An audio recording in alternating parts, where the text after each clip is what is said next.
கழிவுநீர் அகற்றும் லாரிகளில் GPS பொருத்தி கண்காணிக்கப்படுவதாக அமைச்சர் KN நேரு தெரிவித்துள்ளார்.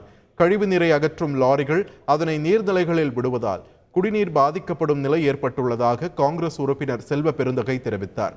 இதற்கு பதிலளித்த நகராட்சி நிர்வாகத்துறை அமைச்சர் நேரு, கழிவு நீரை அகற்றும் லாரிகள் கழிவு நீரை நீர்நிலைகளில் கலப்பதை தடுக்க GPS கருவி பொருத்தப்பட்டுள்ளதாகவும் இதுபோன்ற தவறுகள் நடக்காமல் இருக்க அரசு தொடர்ந்து கண்காணித்து வருவதாகவும் தெரிவித்தார்.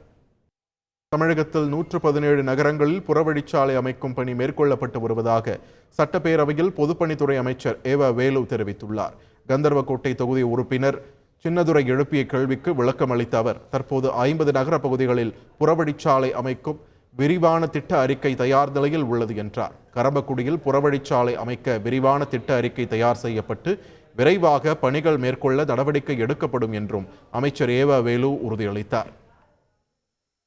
ராஜா வாய்க்கால், குமாரபாளையம் வாய்க்கால், பொண்டேரி வாய்க்கால், மோகனூர் வாய்க்கால்களில் மீதமுள்ள பணிகளை விரைந்து முடிக்க அரசு நடவடிக்கை மேற்கொள்ளும் என்று நீர்வளத்துறை அமைச்சர் துரைமுருகன் தெரிவித்துள்ளார். சட்டப்பேரவையில் உறுப்பினர் சேகர் எழுப்பிய கேள்விக்கு பதிலளித்த துரைமுருகன், வாய்க்கால்களில் கான்கிரீட் சுவர்கள் அமைத்து புதுப்பிக்கும் பணி நடைபெற்று வருவதாகவும் மீதமுள்ள பணிகளை விரைந்து முடிக்க நடவடிக்கை எடுக்கப்படும் என்றும் கூறினார். செய்திகளை உடனுக்குடன் தெரிந்து கொள்ள உடனே சப்ஸ்கிரைப் பண்ணுங்க.